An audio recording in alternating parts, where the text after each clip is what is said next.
this one is definitely not something you see every day. No, definitely not.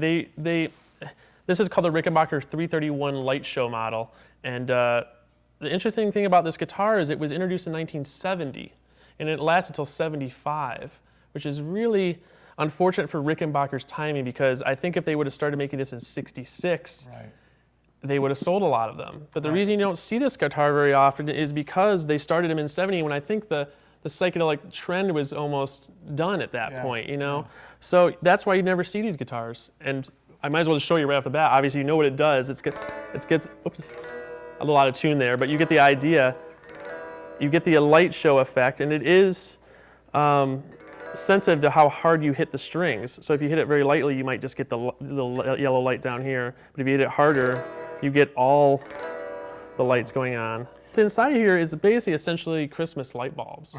And this is the first version. They made two different versions, the Type 1 and Type 2. The Type 1 had the bigger Christmas light bulbs that, unfortunately, if you had it on too long and playing all the time, it would melt the plastic. Yeah. So they went to a different type of lighting system in it for the second version. This is the first version, and thank God it hasn't melted the plastic yet. That's but amazing. Now, what activates the lights? How does that work? there's a little power supply box that just runs from the wall, like a big wall wart, and it goes to this special cable here.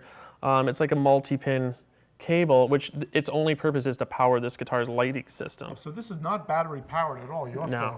No, you have to run this cable out, and it's quite a long cable. I don't know if you could get across a very big stage on it, but you can get out there and do that, and you never have to worry about batteries because it's always powered.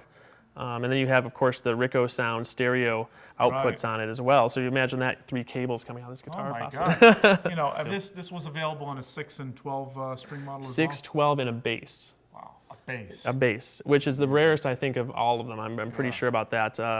We've seen mostly the 6-string guitar version. Yeah.